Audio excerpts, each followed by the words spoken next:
Hey, it's me, Kathy, and there's a lot of parties going on this time of year, and I used to make a lot of good appetizers when I had my catering business and when I worked in markets, and we did catering for parties back then too. And I had some hamburger in my freezer, so I pulled it out, and in the meantime, I went to the store and I bought some nacho cheese Doritos and some pepper jack cheese because I used to make Southwestern Dorito encrusted meatballs, and they're cocktail meatball size, stuffed with cheese in the middle, and that's what we're gonna do today. So let's have some fun. First thing we're gonna do is I had some stale bread, and we're gonna put that in a dish and let it absorb this milk, and that's gonna take a few minutes, so that's why we're doing it first. And this goes into our meatball mixture last, so we're gonna let that sit for a while. I have put our ground beef into a mixing bowl, and we're gonna season it with some salt and pepper.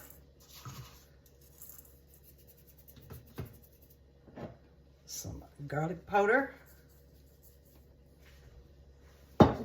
Some chili powder.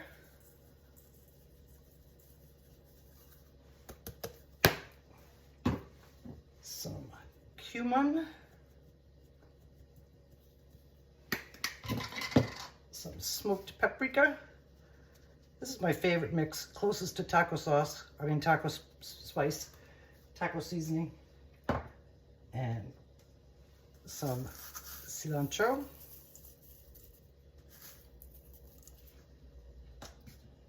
And finally, instead of chopping or grating onions, I'm gonna put in some of these dried, dehydrated onions. That'll melt better in with the meat.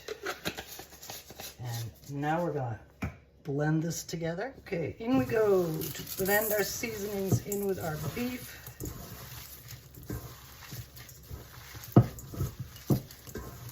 Make sure it's very well mixed. I like to squeeze while I do this. Break it up and squeeze it back together. We'll keep going till it's very well mixed.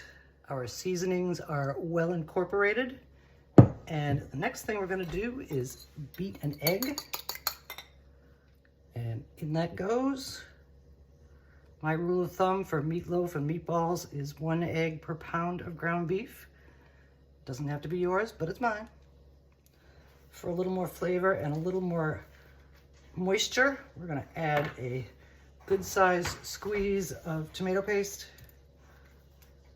I think that'll do.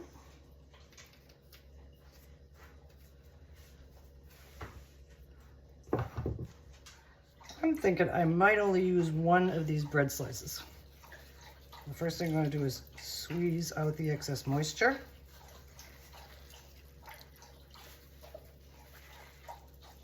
And if we need some more, then there's still this other one. But this bread was stale anyway, so you know I don't like to waste food, but sometimes you just gotta do it. Okay, now we're going back in to incorporate the rest of these ingredients, the egg, the tomato paste, the bread. Squeeze that bread so it separates out and mixes well. Keep doing this until our mixture is formable into the shape of meatballs. Let's see where we're at.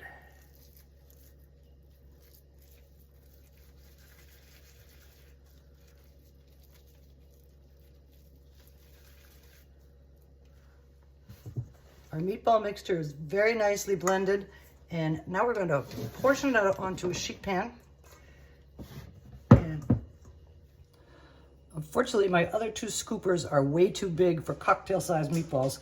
So I think what we'll do is mound, or maybe we'll just double this one up. Press it against the edge, because we got to make sure these are big enough to stuff with cheese. Because that's our next step. Maybe we'll just overflow just a little bit. That might work.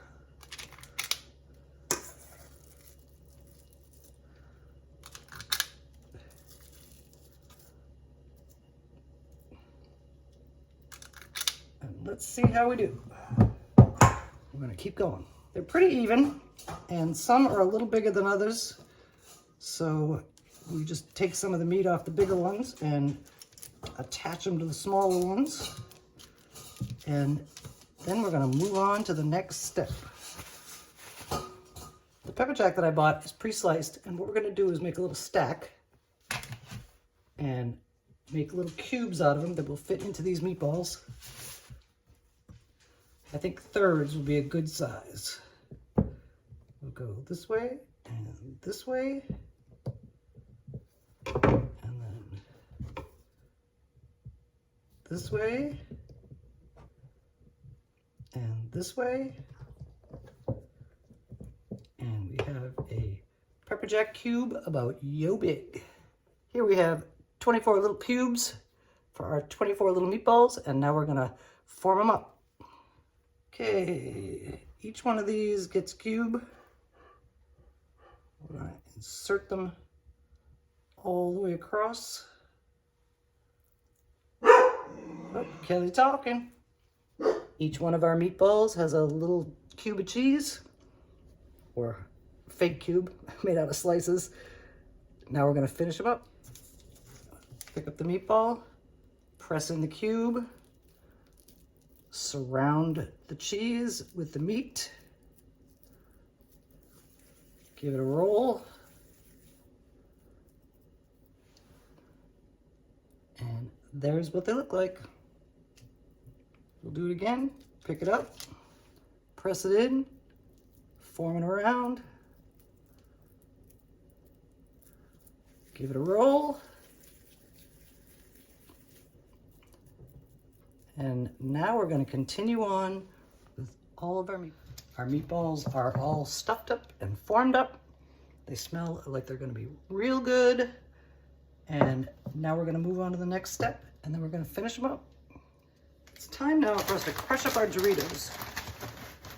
And I was going to do it in a bag with a rolling pin, but I think the finer the crumbs are, the better they're going to stick. So we're going to do them in the food processor. The smaller the batches, the finer the pieces. So we're going to do these. This isn't enough Doritos to coat all those meatballs, but it'll get some of them done. We're going to pulse them up.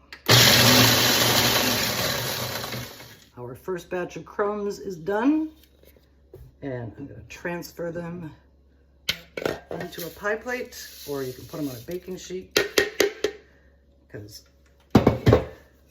we're going to roll these meatballs in these Dorito crumbs. Time to get started. We're going to put them in, we're going to press them in a little bit, make sure it's nice and evenly coated. And then they're going back on the baking sheet. And we're going to continue on with all of our meatballs. Make sure they're super well coated. And this is what they look like. And when we're all done, we're going to put them in the oven. I've decided at the last minute to keep these from getting soggy on the bottom that we're going to transfer them to a rack. And cook them on the rack. That'll keep the bottom opened up. You can spread them out a little more. And this rack has been sprayed with non-stick cooking spray to make them even. And this should help them keep a little more crispy on the bottom and on the top.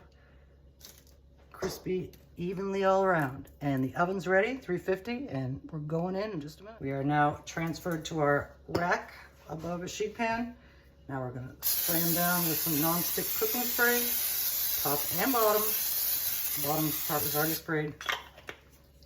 And here are our Southwest cheese stuffed Dorito meatballs. I'm trying to decide what I want to call these. I forget what I called them back in the day, but they're going in the oven anyway.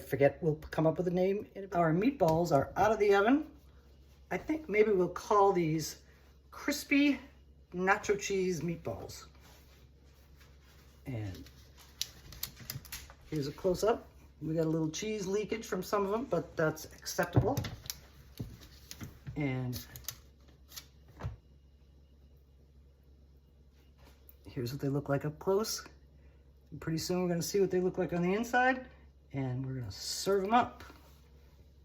I've decided that we're going to make a queso cheese sauce to dip our meatballs into. So we're starting with some of our fresh salsa, and you can see that I've left a lot of liquid in there to thin out the cheese and make it creamy and dippable.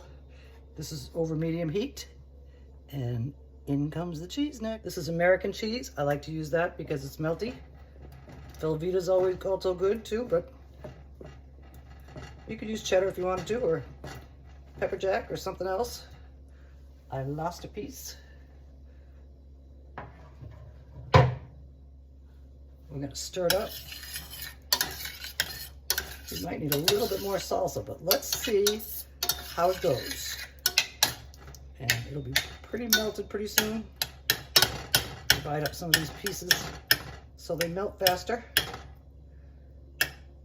And we'll see what the consistency is, and we'll adjust it if necessary. Our crema, the cheese is pretty much melted, and sometimes the salsa makes the cheese curdle, and didn't seem to happen this time, but I'm still going to use the extra step that I like to do to keep the curdliness from happening.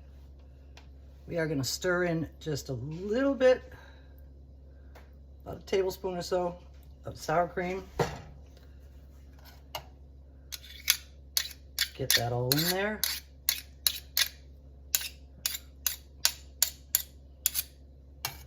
And stir it up until it's all melted in, which it isn't yet, but it will be very soon. And then we are going to serve up our crispy nacho cheese meatballs. Now it's time to transfer a few of our meatballs onto a little serving plate. I don't know how many you'd want, but that looks good. And you know, you can put a little dipping bowl in the middle and use the queso for dip. But in this case, all we're gonna do is just give them a drizzle of the queso, and then we're gonna see what they look like on the inside and taste what they look like on what they taste like on the inside.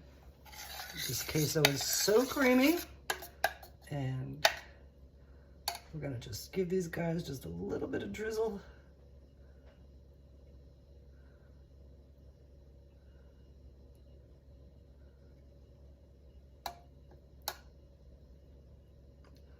There's already cheese on the inside, so you don't need too much, but it is gonna make it taste really good.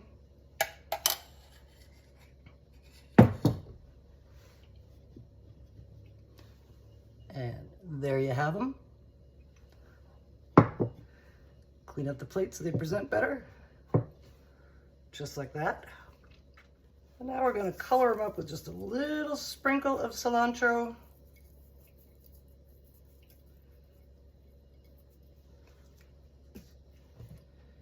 And our crispy nacho cheese meatballs are ready to serve. Thank you for joining me while I played with my ingredients. And I don't have any toothpicks in the house, but I have this little appetizer fork. It's a fancy silver thing. And there's what we look like, ready to serve and ready to take a bite of. I have forgotten how good these were. I haven't made these in years. And here's what we look like on the inside. You can see the cheese inside and the cheese outside. And yummy yum. We'll see you again soon.